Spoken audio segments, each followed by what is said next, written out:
is a cheer. So here's a cheers to you guys and the mods. Here's to steak when you're hungry, whiskey when you're dry, a lover when you need one, and heaven when you die.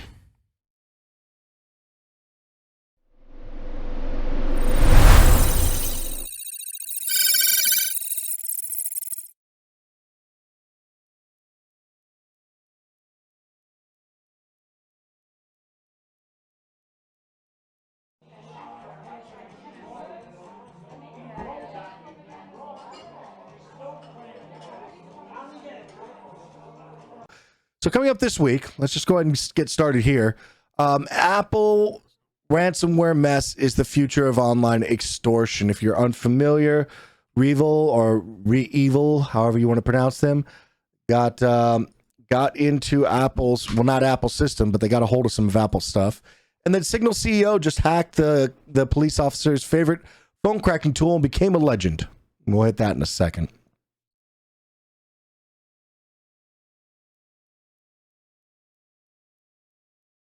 Amoeba, what kind of beer? Bud Light. Do you ever use Atomic Red Team or a tool like it? I do, Devnol Zen. California, we're going to hit the Signal story. And Maddenberry, I'll answer that when we get down to the threat hunting stuff. Okay, so Re-Evil, if you're not familiar with them, ransomware gang, highly prolific, very good at what they do.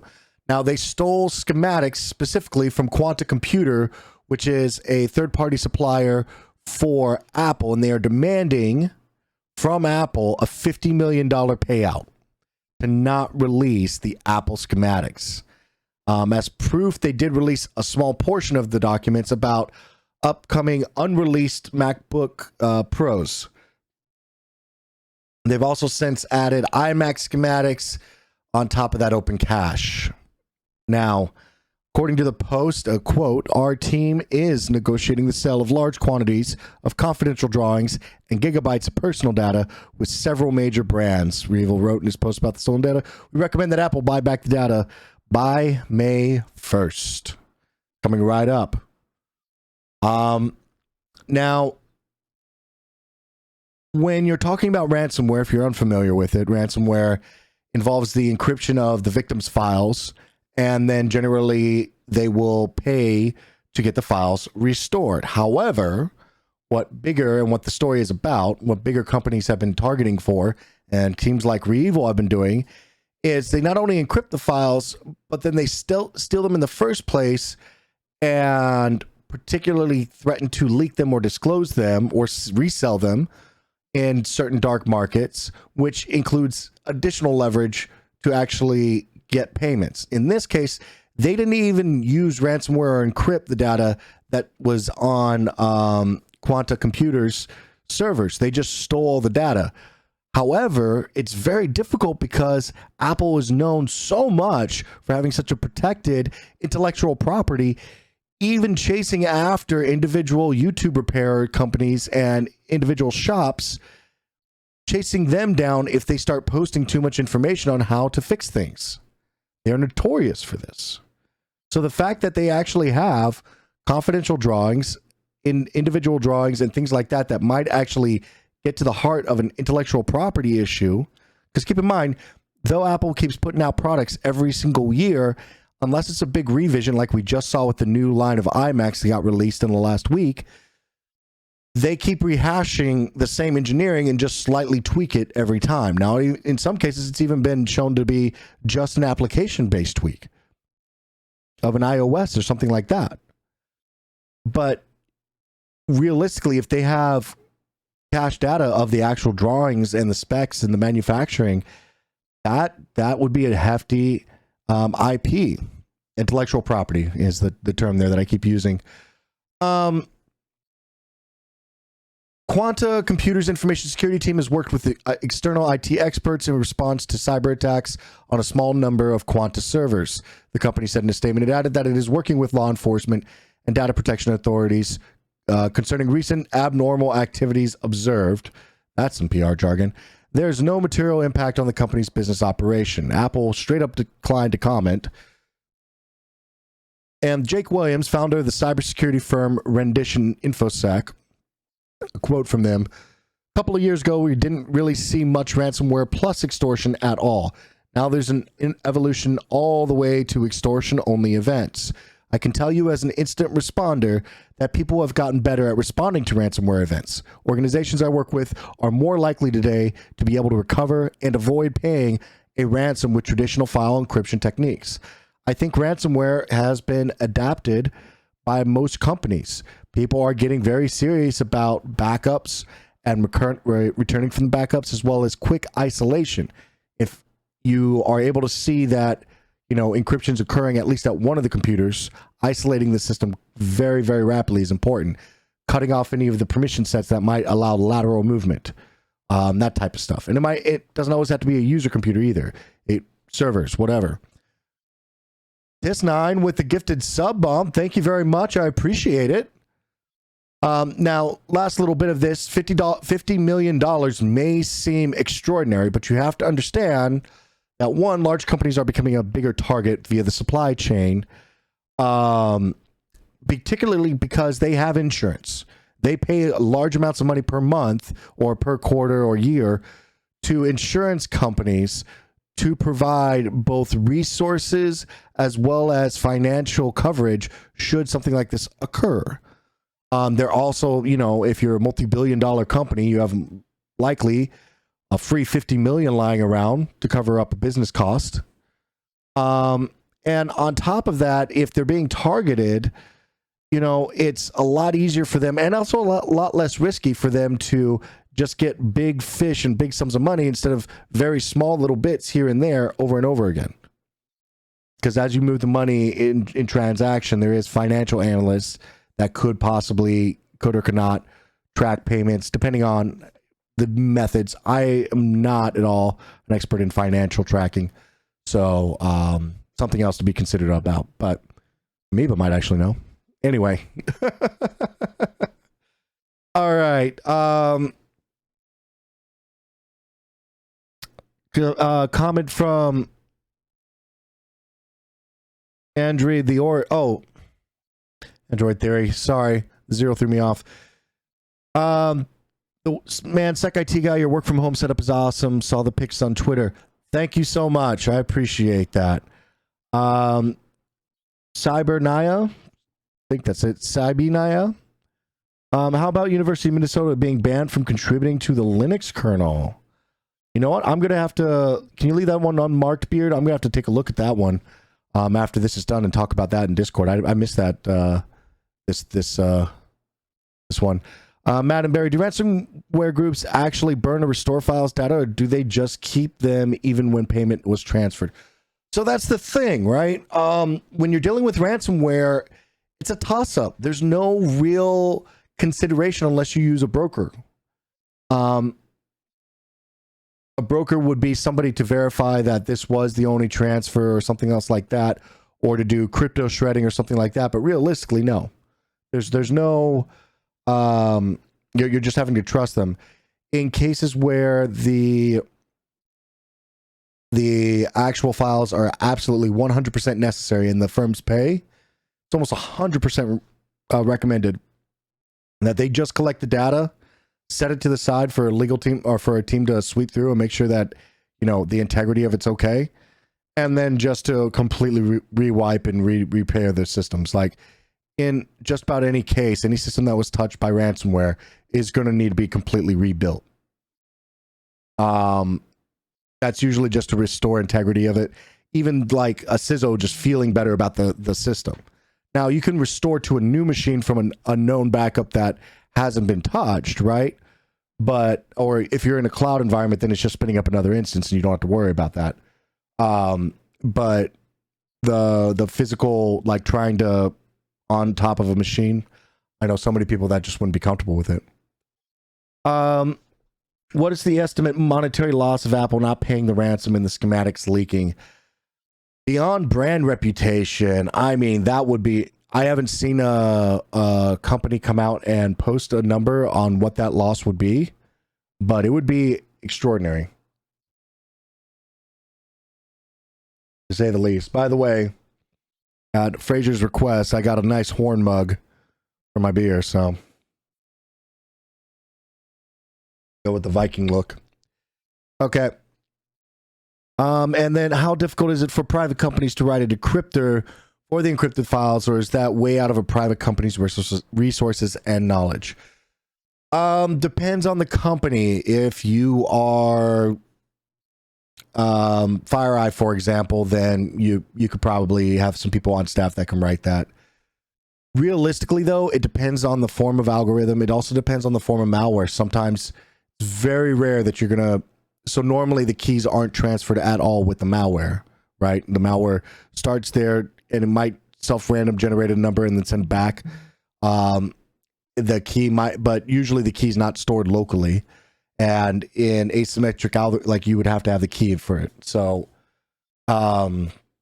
it's funny that you asked that though, because I have ran labs where the instructors were teaching about ransomware and they're like, oh, hey, would you look at this? And there's this server that you can backtrace. If you backtrace, what's on that server? Oh, look, if you look at this table, where's the key for your stuff? And I'm like, do you know how unrealistic this is? Actually being able to just waltz into the server that is holding the key of all of your stuff. And, and it also comes with a decryptor on the same server. Okay. Come on. Yeah, I called it out too. I left it in a note in their follow up. I was like, this is an unrealistic teaching, and it's a little dangerous too, because you don't want a newer student thinking, oh, this is a good thing to do, or I know how to do this, and embracing them, because there's a lot of legal ramifications from doing it too. Anyway, all right, so big takeaways here when it comes to this is one, the threat vector now is becoming the supply chain, downstream supply chain, people that are either holding or processing your data or your schematics for engineering or whatever other form that may occur, right? It is becoming more and more and more important for GRC.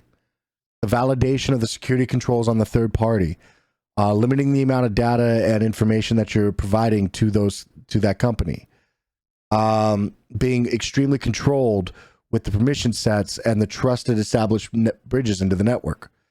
With that, one of the jobs that we constantly talk about, GRC, it's becoming more and more important. You know, it might be behooved to be good at GRC again, because it kind of got boring there for a little bit, but I think it's getting to be much more important. I actually wrote a note here saying brilliance in the basics. A frequent thing I see when it comes to auditing, as well as when I was doing consulting work, things like that, is you can give a company 20 top controls and they will have difficulty in securely implementing 15 of them. I'm sorry, 5 of them. They'll only get to 15 of them being completed. And even then, it won't be in an automated fashion. It will be manually a bunch of paperwork processes and, you know, a lot of rigid control. And on top of and they're missing a lot of the basics, but they're still talking about things like what we're talking about tonight, threat hunting. We want to threat hunt. What's the thing about ransomware? You know, we should get on that blockchain and really invest in that.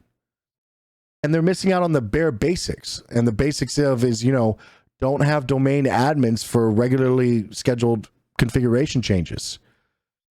You know, don't have global admins, or minimize your global. I'm sorry, you can't completely eliminate them, but minimize them to where they're not used, or they're used only like once or twice in a month, as restricted as you can get.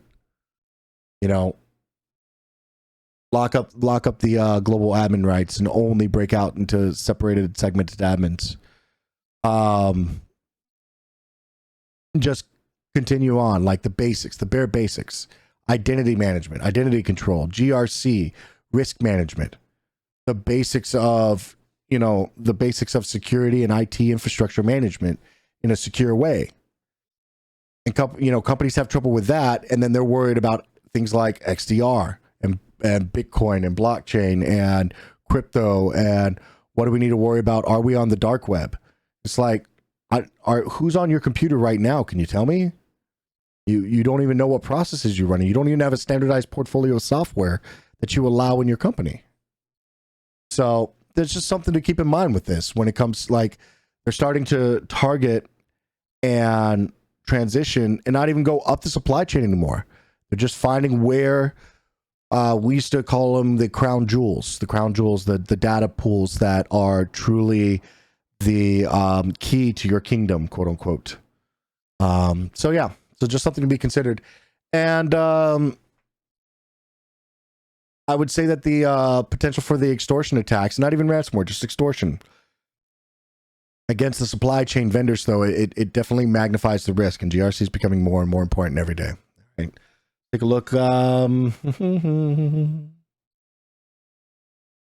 Cryptic 303 or 003 would data going to third parties as part of normal business typically be governed by data loss policy or DLP, and is that typically written by GRC?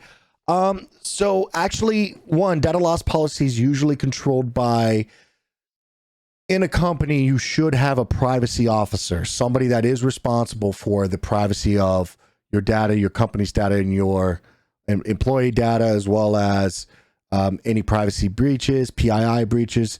This will be especially relevant in legal section or any type of financial or fiduciary requirements. Privacy officers generally involved with the data loss policy, because I ran into issues where even DLP is very difficult to implement because it's hard to determine when you are or not going to catch somebody's personal information in. So, for example, you can write signatures to detect whenever there's a social security number that's in a document, right? But in order to know that that signature is working, somebody must be there to evaluate whether or not that signature is correct, as we talked about last week with the type 1, type 2, type 3, and type 4 types of alerts. Now, in that, you then have to dictate that somebody gets to see everybody's social security numbers if that alert keeps popping off. And then has to know the business well enough to be able to look at the document and immediately identify, should you in HR be transferring this to this device? Is that the appropriate method of transfer? Are you utilizing that in a business sense? So it becomes an extremely difficult task. And turning on those alerts, generally because people are poor at data management currently as employees, it becomes very difficult to determine. On top of that, DLP can also, thank you for the stretch, DLP can also be really difficult to manage, just because some of it involves volume. By volume, you normally don't see this user in particular transfer work by a volume. So let's say 2 gigs is unusual for this person at work. And it's like, well, what 2 gigs did she transfer? Did they just download a piece of software? Or did they back up their entire email archive? Or are they just straight up offloading company data? And even then, still, in most organizations today that work, especially in a broad spectrum that involves the internet in any way, shape, or form, you'll have data analytic tools which generate a crap ton of data as well. So with that, DLP becomes extremely difficult. And however, to your point, when you're talking about third-party interaction, you should definitely know, as part of your third-party evaluation and the risk governance that goes behind that, what data and permissions you're having to share with that company for a service. And it should be standardized. It should be well defined. And if it needs a modification, it should have to go through a re-authentication by the security team. And that's because that's to ensure that, I mean, it really should be automated. I mean, you don't want to be, just trusting somebody to not screw it up. And again, this all highly depends on the size the size of your organization. Okay. Obviously, if you're running a team of 12 people on a architecture company, and you're the only IT and IT security person, then you're not going to be doing, you're not going to be worrying about Jan in accounting and what information she's doing. However, if you're working for a data processing firm, then you definitely need to standardize the stuff and very much so look deep in depth at what is and is not being set up as a process, especially an automated process within the business, right? That's the thing. Cybersecurity is definitely not one size fits all, because there's so many types of jobs out there, and all of these jobs nowadays are interacting with the internet in some way, shape, or form. And you can't just, dummy rubber stamp for every business case that's out there.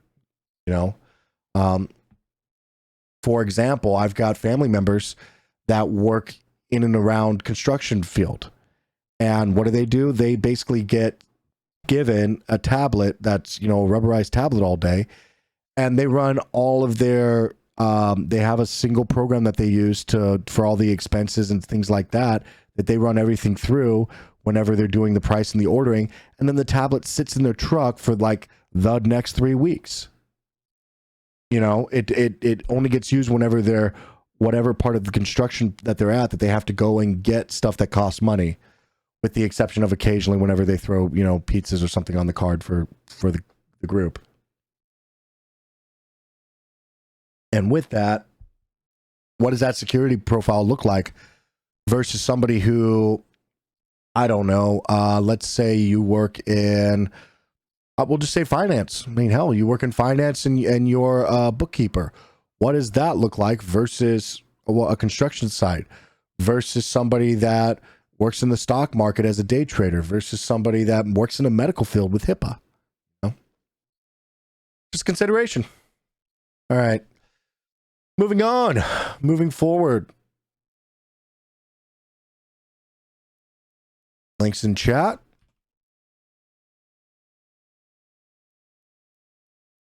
So this is what California was talking about with the opinion on the Signal story. All right.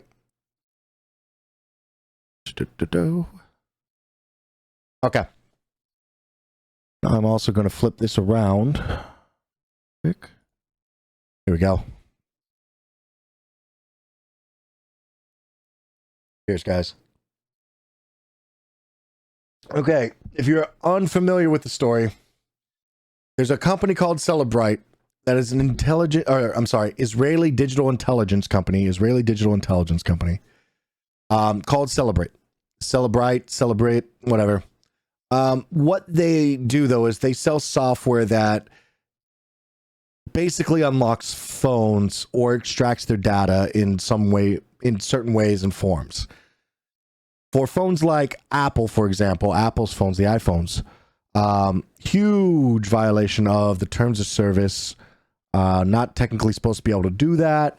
It is considered to be a quote unquote form of hacking. However, because it can be done in a repeatable manner, it is definitely a favorite of law enforcement agencies across the U.S. Police and local law enforcement frequently use these tools to gather evidence from seized devices that they can seize at any point. It saves the police having to actually take the device to a lab to be done. Very push to go type stuff. However, two things that you should know before we get into this. All right. One, we're going to be talking about Signal. It is an app company. It is a communications company that is for literally point-to-point messaging on your phone or your device like that. Celebrite claimed that they could break in or they could break Signal's encryption. Happenstance, not really technically being confirmed, but now Signal's guy basically came out in this massive blog post and said that their security, Celebrite's security, is completely atrocious. I know that we have a quote I know that we have a quote that you can take a look at, that the easiest way to be a target is to be the loudest in the room. I'll remind you guys, I'm not sure what happened, but I'll remind you guys, no politics in chat, and please make sure it's not toxic. But moving forward, all right. So the individual from Signal's name is Moxie Marlin Spike. They claim that the security was absolutely atrocious, as I said, easily manipulated, and that they were surprised, quote, "We are surprised to find that very little care seems to have been given to Cellebrite's own software security. Industry standard exploit mitigation defenses are missing, and many opportunities for exploitation are present. Until Cellebrite is able to accurately repair all vulnerabilities in software with extremely high confidence, the only remedy a Cellebrite user has is to not scan devices." Now, here's the thing. By making that claim, a wrench has been thrown, because these are devices that are being used to gather evidence for a court of law. In the US, there is a mandatory requirement that the chain of evidence must be kept solid, which means that a police officer pulls a device from wherever they find it. If they can identify it as a suspect's device, then any evidence that they collect from that device must be kept, its integrity must remain intact. You cannot break the chain of evidence. Why? Because then potentially evidence can become tainted, and thereby, if the evidence is tainted, then thereby it can become inadmissible in court. Again, I'm not a forensic expert, cursory knowledge of it from a cybersecurity standpoint.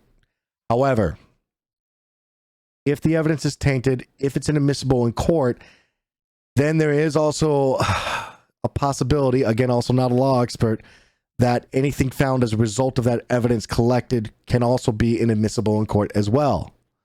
What does that mean? Well, if somebody takes the data off the phone and then knows to go and look at a certain location for something else, whatever they find at that location can actually be technically thrown out of court and not used in the court case against the suspect, because they shouldn't have been able, the information that they pulled from the phone was tainted in the first place as well. Toasty Mo, thank you. I appreciate that for that comment. I'm being bad. I'm looking at the chat window, guys. I'm not supposed to do that. My bad. Okay. We're breaking all the rules tonight, because I just grabbed the wrong mug too. All right. So going down the chain of custody, COC, the chain of custody on that. Here's the thing that Marlin Spike, and as part of Signal, found. Again, keep in mind that there was a slap that occurred because Signal was claiming to be an extremely secure platform to use for messaging. Cellebrite responded and said, "No, you're not. We can break your encryption."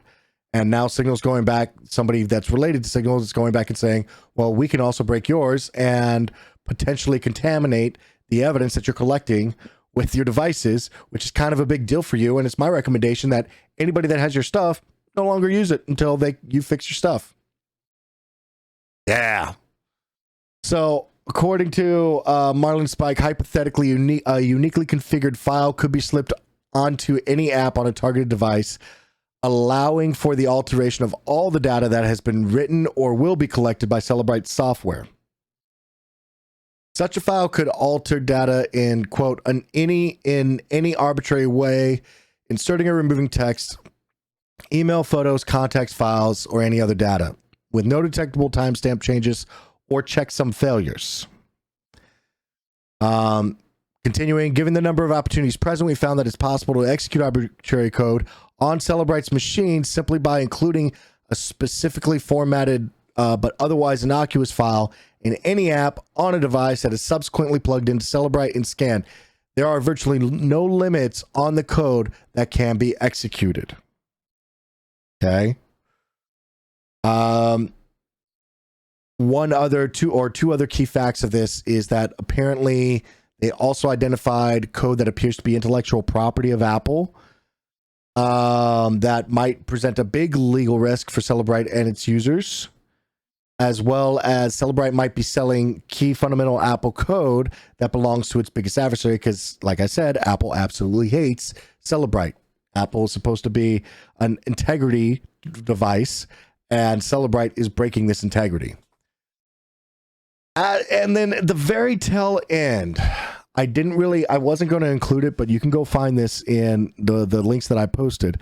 At the very tail end, the individual from Signal, again, this is his personal blog, so he's not representing Signal, but, you know, he's C-level exec of Signal.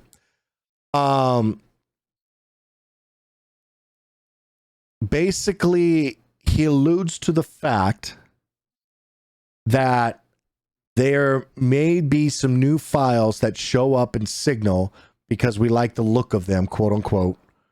And that those files may or may not have anything to do with the I'm not making this up, guys, to do with Cellebrite's software. Theoretically, if what his blog post claims is true, he would be weaponizing a device. He would be weaponizing an app to, to potentially modify data of a police collection tool in the US. Okay. And there's a lot to unpack here. Man, yeah. There's a lot to unpack here, right? I mean, all right. Let's ethically, okay? Oh God, I'm taking a big swig. Hold on.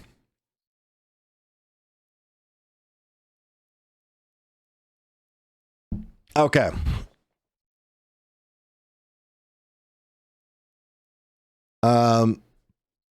Wow. Okay. So any questions, Brian, just keep throwing them up in questions, please. Any comments, let me know. So ethically, there is a big consideration right now and a big issue and a claim against Cellebrite. Now, is it confirmed? I haven't seen anything that confirmed it yet. Is it possible? It's very possible. Cellebrite did put out actually a statement saying that they move quick. They provide software quickly to ensure that, you know, police officers have the latest capability, something like that. Cyber Lola, I'm drinking Bud Light. And with that, the one of the problems that you run into is if the vulnerabilities exist and you write software to take advantage of those vulnerabilities, theoretically, that could be considered an attack, a cyber attack, right? However, in the same instance, it would be considered possibly as again, none of this is legal advice. I do not take me for a word at all. I am not a legal expert at all. I can only talk to the cybersecurity norms, and even so, I am purely speculative right now. This opinion is my own and is only for use for entertainment purposes. Having said that,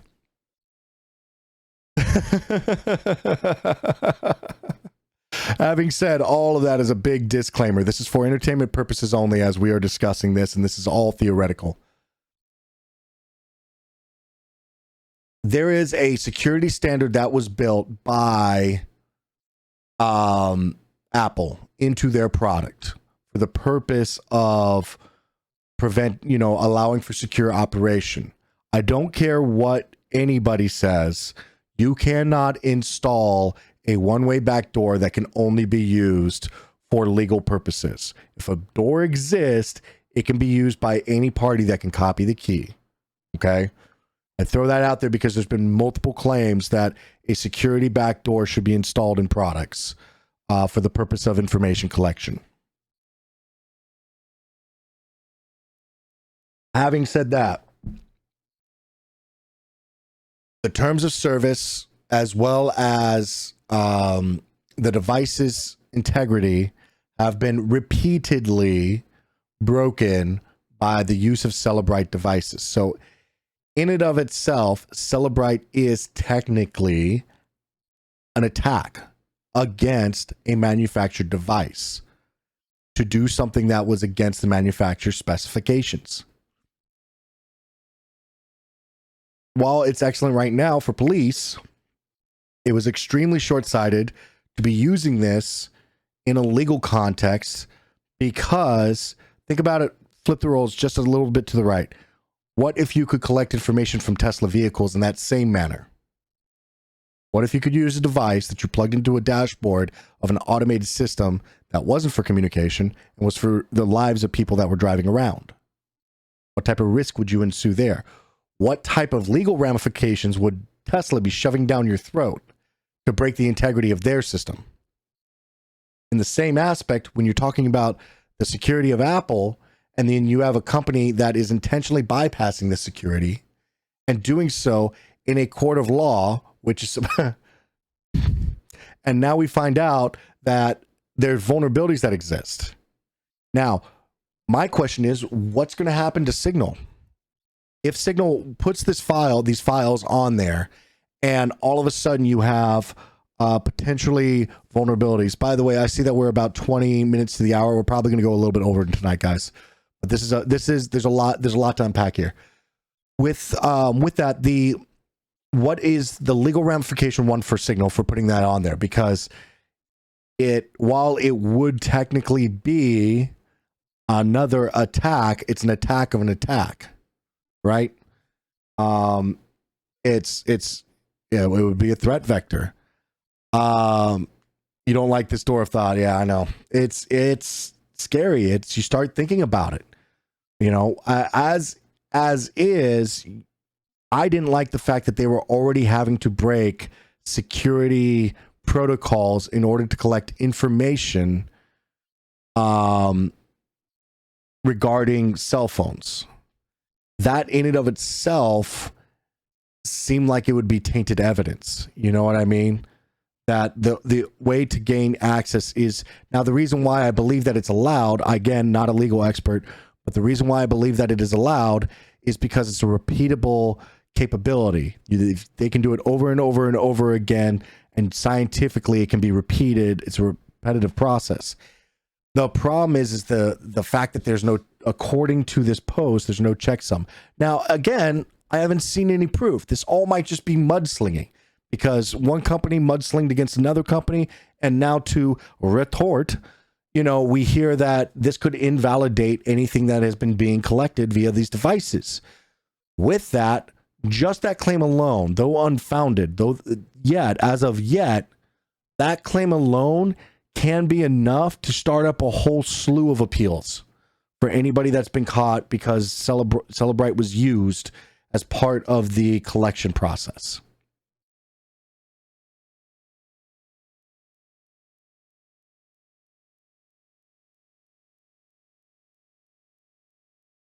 So, yeah, my thought process to answer your question there, California, my opinion on the Signal story is that I think the use of Celebrite was, I always consider it short-sighted when you have large precedent being set by I'm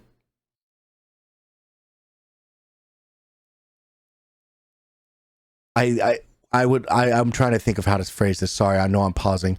I have an issue when technological precedent for legal cases, especially when it comes to evidence collection, is set by the best tool available because of things like this. You know what I mean? It can become difficult, and when you're talking about a court of law, just the amount of appeals on this alone are going to be insane. All right.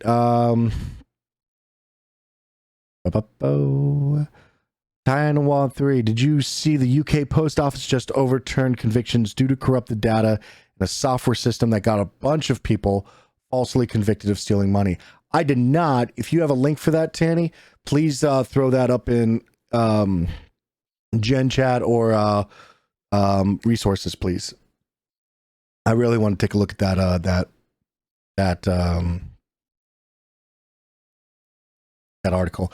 Devnol Zen, but are counterattacks legal? That's the question. Theoretically, there is a there is something that can be said for the defensive notion. However, in this case, the tool set is being utilized by U.S. law enforcement. So if U.S. law enforcement is using the tools and then there's something that's automated on the person that prevents against the tool, you know, the tool being used, it's the same thing as if somebody's wearing body armor and the taser doesn't work, does that make them liable? Right? That's a horrible discussion. Don't discuss that. Never mind. Point being, though, is counterattacks allowed? Are counterattacks illegal? I can't think of a precedent right now where businesses were okay in hacking back. With the now security teams, research teams, those types of teams, that's slightly different, but we don't really have a lot of regulation here. There's a lot of lacking. Anyway.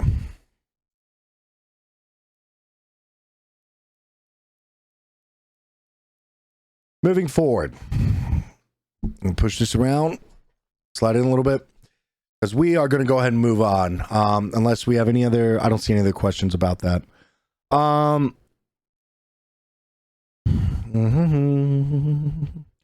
Maddenberry, what is your job role, title, and responsibilities? I believe you're a consultant of something, but I keep forgetting. So Maddenberry, my job title is technically Senior Information Security Engineer. However, at the request of my employer, I generally don't talk so much about who I work for or what I do. However, what I deal with on a day-to-day basis is a combination of incident response as well as security engineering. It's really, my title is what it is, just to encompass a big spectrum of things that involves security. I've done everything from stand up new security patterns for new architecture, evaluated old architecture, set up new programs for security evaluation and automation, but all sorts of stuff. I also manage security incidents as they occur, research them, and do threat hunting myself to find them, as well as support whenever, because we do have other people that do security. I support them as far as their questions about technical controls and things like that too. So all over the place. If it involves security, I'm generally got my finger in it somewhere, somehow, some way for the big company. So, oh,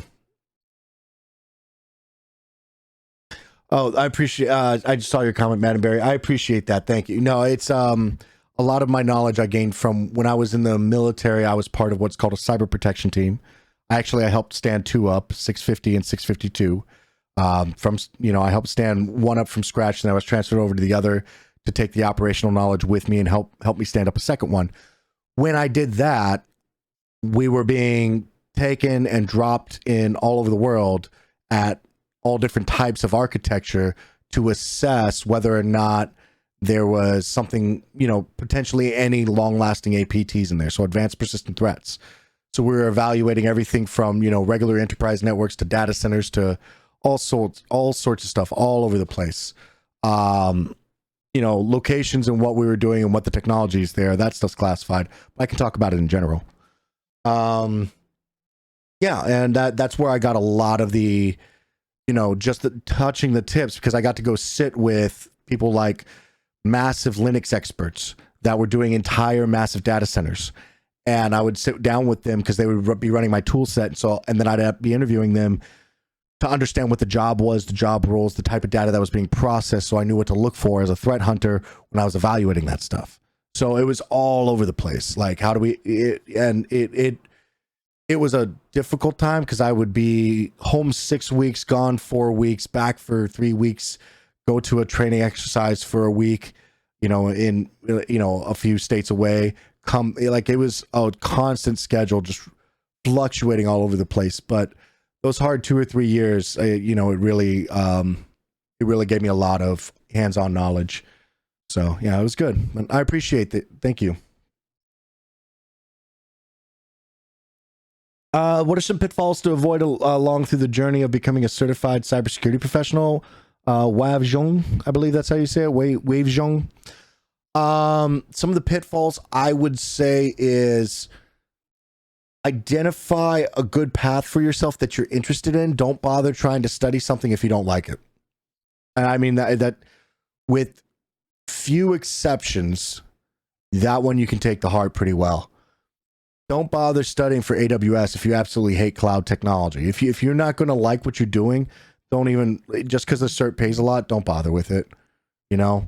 I was going after my CCNA back when I was doing network admin type stuff, and while I got a lot of knowledge from doing that as a network guy, I ended up failing the test because I couldn't remember what type of switch by model number was capable of doing this type and that type of packet transition. And I realized that I didn't want to become a specialist at Cisco equipment.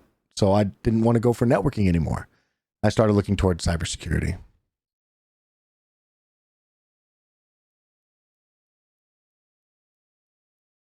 But realistically, to thrive in this organization, or in industry, I should say, not organization, industry, you have to really enjoy the work that you do to be able to continuously research it and find it interesting.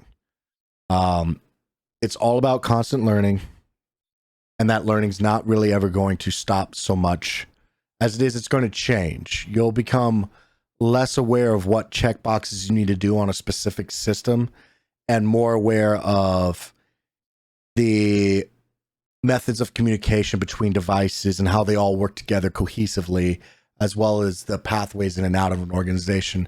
And then beyond that, from what I've been told, you become much more aware of the cost of each of those systems that provide those network pathways and the way that the information and the stuff all works together, as well as even further on the politics, as well as the cost of those network pathways and how much do they cost per each thing. And that's kind of the progression, where it's not just about, you get to a point in your career where it's not just about clicking buttons or knowing parameters of your commands on your switches or your CLI. It becomes much more about the multifaceted project and solutions that you can bring to it, right? Because you start thinking more so about the ecosystem of the environment you're creating for the business, and doing so for the most cost-effective way possible, while at the same time providing a good UI UX. If you're not familiar with that, that's the user interaction, user experience because realistically, when you think of an enterprise solution, you're thinking of a big picture, but it comes down to what your CEO does on the laptop or the desktop that they're typing on, right? It becomes, what does your customer see when they access the website? It becomes, what does the HR person do when they sit down at the computer and they're entering all your information for W-2s, and how is that information stored? Because if it's not easy for the user, then they aren't going to do it. It's really simple. So yeah, that the pitfalls when it comes to that is you start thinking more so of, you have to love this and you have to learn to do it more and more. And the things you want to avoid doing is, if you're not into it, just don't waste your time on it, man. Go find something else that will, really get you excited to go to work. All right. Any thoughts on try hack me and hack the box platforms? Ezekiel, I think that they are amazing. I think that they're great. I wish I had them when I was starting up. Would have made my life much easier. I really do. I'm thinking of going back and doing them all myself as well, just to, you know, re-hone some of my old attacker skills. Because yeah, I really enjoy it. Claw, you haven't found the right one yet, buddy. Yeah, I get that you love it, but it doesn't love you. That's fine. You just haven't found the right one. You'll get there one day. Just got to find the right company. Get your foot in the door, dude. Okay, while we are talking,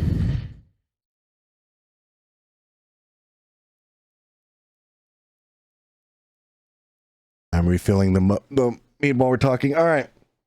So, I think I've hit. Hack 5 pen testing tools in regard to your topic and in general. I don't actually have much experience with the Hack 5 stuff, to be perfectly honest. We've got experience with Cobalt Strike, Kali, like everyone else, that type of stuff. But Hack 5 is one that I haven't had my hands on. To be clear, guys, I have a lot of blue team knowledge. I have a lot of red team knowledge. I've actually never... The red team is the only team that I've never actually been assigned to. I've been assigned to everything else. While I've done red team actions, sometimes I've been the bad guy on the computer for, you know, the duration of an exercise or whatever else. I've never actually been assigned for a long-term duration to a red team. I just work. I understand them. I've I've acted like them on numerous occasions, and I get the tool sets, I get the mindset, and when I was doing a lot of the threat hunting and the purple team stuff during exercises, I was hanging out with them a lot. So it's cool by association, but I was never varsity like that. But yeah, I've seen the Hack 5 stuff. I've never used it. I've used, as I said, when I was doing it, it was Cobalt Strike, and it was military spends a lot of money sometimes on stuff they don't necessarily need. But Cobalt Strike and Kali. Okay. Beard, if it's cool with you, we're going a little bit over. Oh, stop looking there.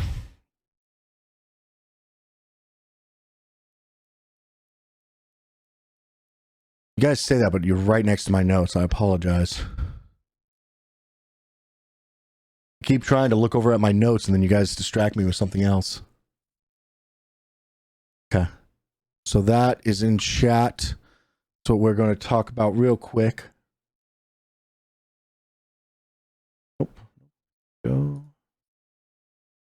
There is my... There it is. There's the screen share. All right, switch over. Okay. So, let's talk the basics of threat hunting. I kind of alluded to it before. All right. No one redeemed anything. My back's just shit. All right, so let's move on to the actual threat hunting and the basics. We kind of discussed it previously before. We discussed last week we discussed the methods of doing it, the difference between fishing and then like hunting with a bow or something like that on land. And the options that I put in, the URLs that I just put into chat, those are, if you're unfamiliar, we'll talk about it on occasion. Neil's brought it up. I've brought them up. But they're a company called Squirrel, and they no longer exist, unfortunately. They had I actually was able to play with their platform a little bit right before they got bought out. But what ended up happening to them is they were a company that was very focused, hyper-focused almost, on threat hunting. And what they would do is their platform would tie in with multiple APIs into multiple data sources, and it was extremely good at gathering logs up, identifying what those logs were automatically. It was so great. Automatically. And then you could configure threat hunts to do it, almost like similar to the source stuff that that Joel's been going over in his series recently. Very similar to that, but they were doing it via threat hunting. So you could pick, as you were going through a threat hunt in their tools, and their automation was excellent. It would provide great graphics and maps. You could pick and pull the items from this tool and then you could basically record what the threat hunt should look like, and as you were doing it and clicking it. It was quite amazing. A wonderful visual set. Fortunately, as I last heard from them, they were bought out by Amazon Web Services, and I haven't really seen the tool yet. However, in their buyout, they were able to come to an agreement where their pages, we've provided multiple times, threathunting.net. Now, one of the reasons why I started going over this series, the threat hunting series, as a primer for you guys, was because of the amount of ridiculous sales, paywall, ad BS that I found when I started looking at it again. It took me, this is a very legitimized web resource that took me until page 5 to find on a Google search, and I knew what I was looking for. Having been there when this was on page 1, and threat hunting wasn't a sales term, and these were the first people doing it, and they almost immediately got bought up by Amazon Web Services. All right, so with that,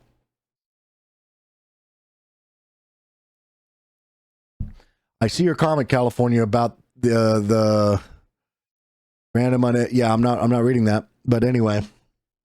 Moving forward, let's talk about what the actual threat hunting process is as from a basics level, okay? We've talked about the log types and how to gather them up in 2 different ways, either in bulk to a centralization process or via APIs or scripts that you go out and you collect and you pull back in stuff that is relevant.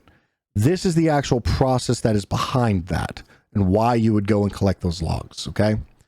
One is you create a hypothesis. Now, tonight we're going to use a very simple hypothesis. I believe that my users some of the websites they visit are passing their passwords over in plain text. All right, and that's a vulnerability. And I'm going to find that. Now, why would that be a problem? Well, users are notorious, at least, ones that, you know what, I'm not going to pull punches here. Users are notorious for reusing the same password every damn where. All right? Users are notorious for that. We know this. It's something that we know. When that occurs, when that happens, that means that if the user is using an older framework that for some reason is passing that password in plain text, if someone compromises the third party that they're passing that plain text password to, it might also be shared across and compromise your enterprise network because it's the same thing, right?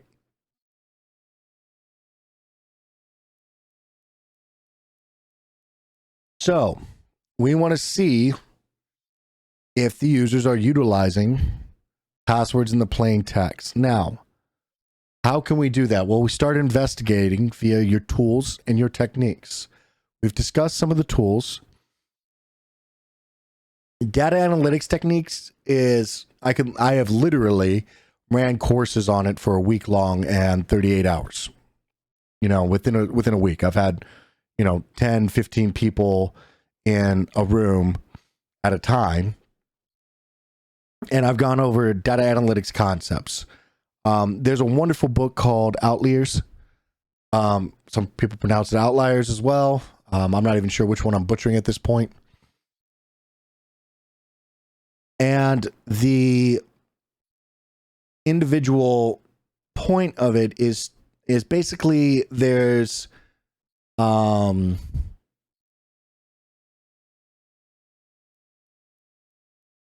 multiple versions of data analytics that you can use. There's also multiple versions of comparison and contrast that you can use. There's also another website. I'm forgetting it right now. Somebody might be able to remind me in chat, but I'm not paying attention to chat right now. That where correlation does not equal causation, correct? You can find statistical graphing all over the place that makes it appear that stuff looks like it's all related because it was both affected by the same thing, but correlation does not equal causation. For example, the amount of Grammy wins that so-and-so has does not in any way correlate to the amount of typhoons that have occurred in Japan. I'm giving you a random example, but it is 100% there. Like, there's an entire website that's dedicated to those types of graphs. Actually, it might be a Reddit page, but anyway. Point being is that when you utilize the investigation tools and techniques, you're utilizing the tools and the two manners that we talked about for data collection. You're then identifying the data points that you want to collect on and evaluate, and then evaluate those through the techniques that you have determined. In this case, the technique might be as simple as what's called a string match. In a string match, you can do something as simple as, I'm going to start up a notepad. One thing that you need to know off the top of the head, you would need to know URL encoding. Now, I've previously shared a site on here called CyberChef. With that site, you can literally take things and you can check out the encoding. This is just one of those things that you kind of pick up working in the field. But what you'll find is,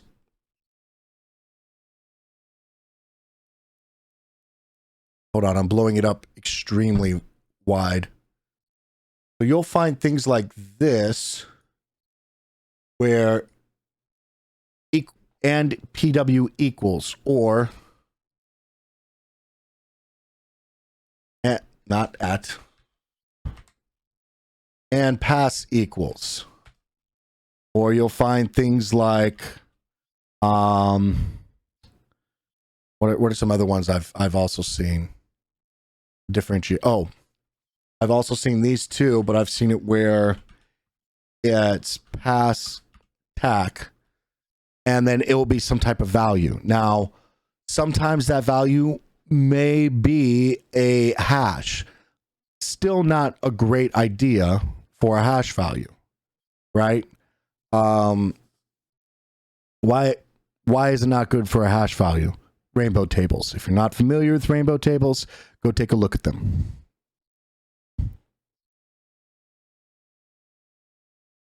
PWD is the other one too. Thank you. Somebody else, I did not see that in chat. Somebody whispered it to me in my ear.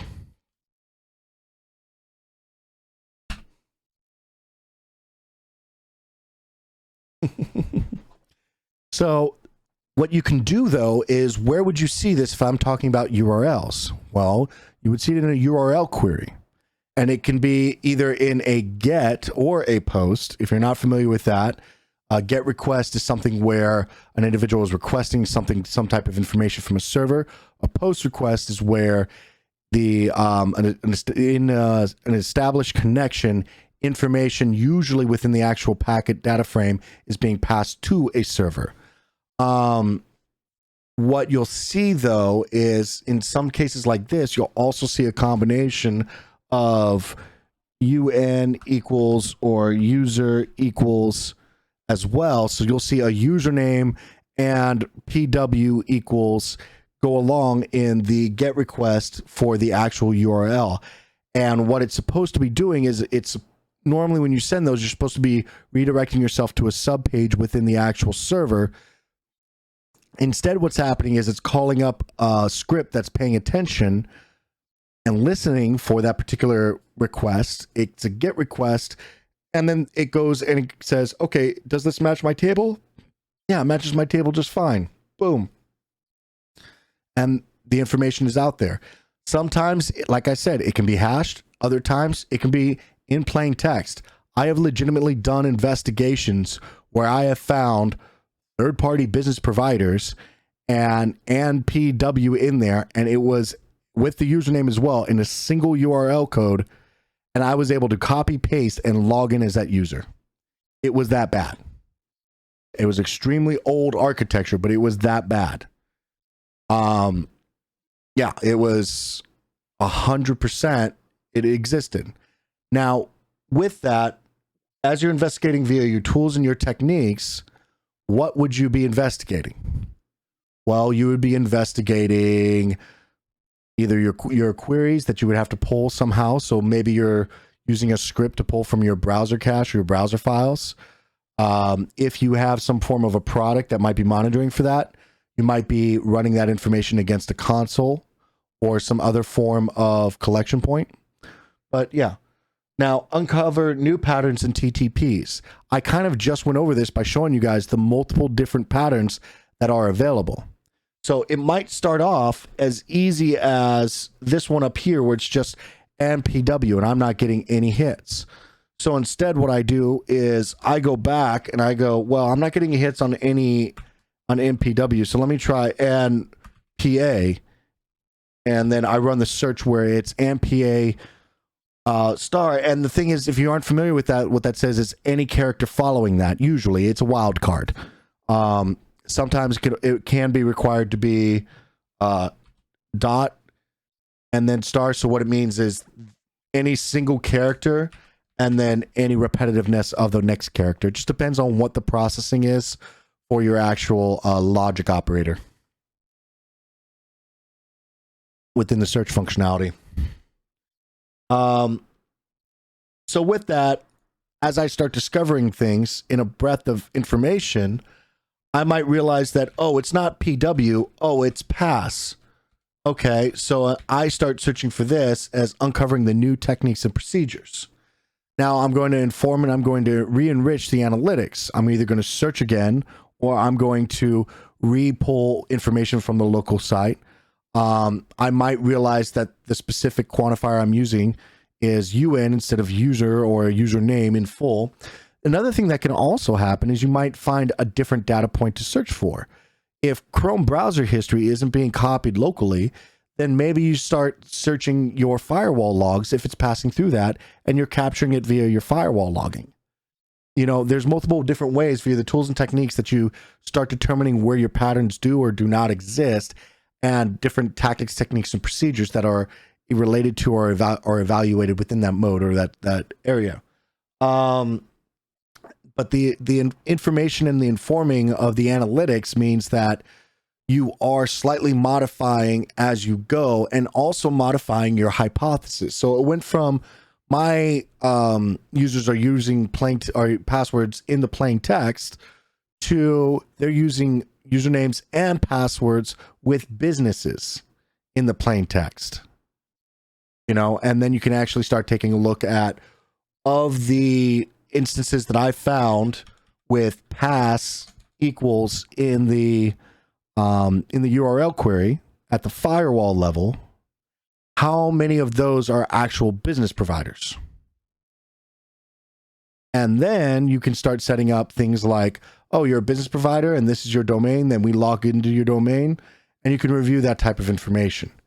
And that's basically, it's very similar. I know that OODA loop has been thrown around. You can hit exclamation point OODA if you're unfamiliar. It's exclamation point OODA if you're unfamiliar with the OODA loop. But what it is this is very similar to an OODA loop, but it's in a more scientific type method where you take your hypothesis and to constantly refine your hypothesis to get to an actual working model of data that can then be automated for a potential threat or vulnerability that you're discovering. You utilize your tools and techniques, you modify depending on your patterns and your TTPs that are identified, and then you also inform and re-enrich your analytics, and you do that over and over again until you get a refined, very clearly defined signature statement that gives you high fidelity results in your day-to-day part in your practice. You can also do things like create low fidelity results on bad behavior. So for example, you can do bad behavior low results as in somebody hasn't logged in or somebody logs in, then you see impossible in travel, and then you see a permission escalation, and then additional permissions being added to a certain user and individual that's new. Oh, that OODA loop video is no longer available on Twitch, Brian. Okay. Hey guys, I apologize for that. We'll get that fixed up. I'll talk to Neil later and make sure that we take a look at it. With third-party providers that do that, what is the process to switch it in general, and how do you approach? Oh, so for the plain text passwords, when you find stuff, That's part of blue team strategy, right? You have to engineer it. If they're a good, closely working business partner and they're willing to keep your business, then you will just let them know, hey, this is you're going to lose us if you continue to work this way. Keep in mind that this is on some, when I found it, it was a few years ago, and it was some severely old architecture that's since been updated. By default, a lot of the systems don't even work like this anymore. You know what I mean? But this was just the easiest example I could think of to start describing the process. You know what I mean?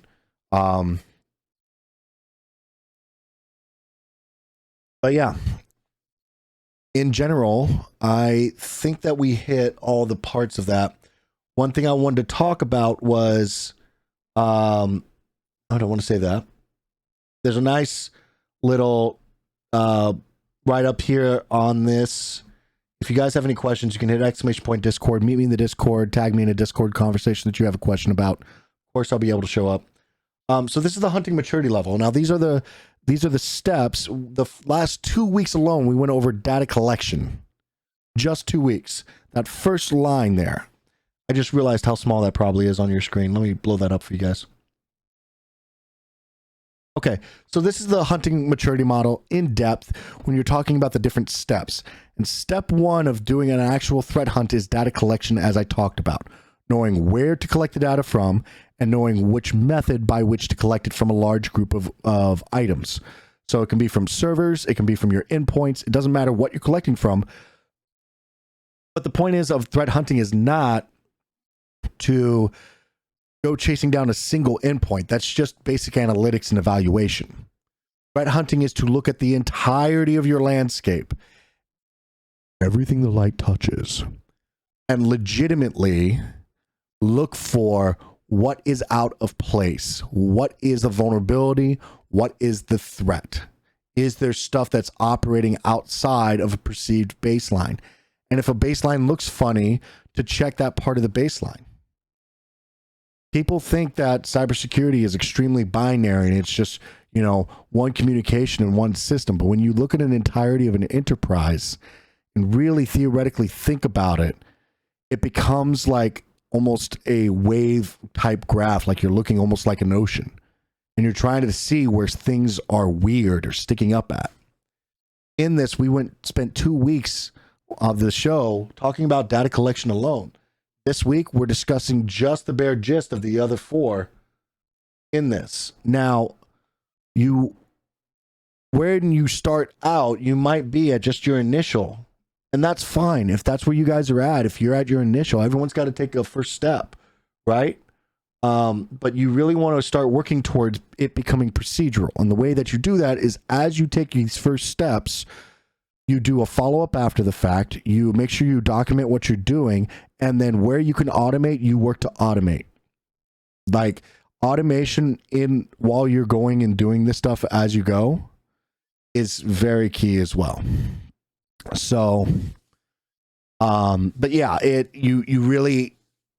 we can't rely anymore on the defense in depth castle strategy is the term I was looking for. Castle strategy, where this is company, and company has very strong walls that we sit behind when we go to work, right? Because work from home is a thing.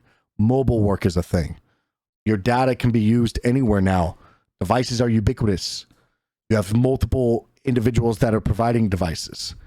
So when it comes to security, we need to look more at both an isolation model as well with, and, you know, a trust model with zero trust networks, as well as making a more, not, I wouldn't say permeable boundary, but a more tightly knit boundary. You can't just say, oh, VPN to this protected set of stuff, and we're only monitoring the boundary. That doesn't work anymore. So, I mean, even in the cloud environment, right? So now when we're thinking more of threat hunting, you have to think of the holistic picture when you're doing log collection, as well as what we're talking about when it comes to the different aspects and models. Keep in mind, what I just showed you guys was 4 steps, and there's 5 on this chart. There's one of which is data collection, which is what we just started going over as well. So as we continue on, if you guys are unfamiliar, I will start throwing up reminders in both Gen Chat and on Twitter about what we're going to be learning week to week. If you guys have any questions, feel free to hit me up. And yes, thank you so much. So we are 100% coming towards the end of the night. I want to thank you guys so very, very much for coming out. I want to thank you guys for coming and hanging out with me. And, you know, it seems like you seem to be enjoying this series, the threat hunting. I really do. I do find this to be something that companies have a big issue with. And B, it is so hot that companies are just constantly trying to sell you stuff. I've got a couple questions real quick. Is there an SLA on this process? Threat hunting, service level agreement on this process? Because I feel like this takes some time and permission. Is there, I know SLA to be service level agreement, Andrew Theory, or and Round Theory. I'm misspelling your name horribly. Anyway, I know SLA as service level agreement. What other acronym that I'm missing is that? Anyway, Claw, it's like going to war. See the battlefield at the high level, see weak point gaps and address those. Claw, you're 100% right, but it's not just like that. It's also identifying the snipers and the enemy as well that might be hiding and waiting for you. Okay. So, took care of those. With that, if you have the SLA question, hit me on, I'll be in Discord in just a little bit. I definitely want to thank my mods. I got Brian tonight. Normally, Fraser's also here too. He's driving, but I also see a ton. Amoeba, you know, all sorts of people in the chat as well. I want to thank everyone that supports this channel, that ongoing work, the support that they give, just, you know, keeping the stuff free from toxicity. Thank you guys. Thank you for your time. Thank you for showing up, but definitely want to say thank you to the mods. Mods, you guys do a wonderful job. Round of applause. You know, I wouldn't be able to stream without you guys, and we wouldn't be able to keep such a nice, positive, and growing community without you guys either. So a lot of really important work done by them. So thank you guys so much, and thank you guys as well. Thank you for coming and hanging out. I really do enjoy volunteering like this. I enjoy my time here. I enjoy being value added. So if there's any way that I can be even greater value added for you, as always, feel free to hit me up whenever or wherever you see me. So as we're coming to the end of the night, something that we always like to do is a cheers. So here's a cheers to you guys and the mods. Here's to steak when you're hungry, whiskey when you're dry, a lover when you need one, and heaven when you die.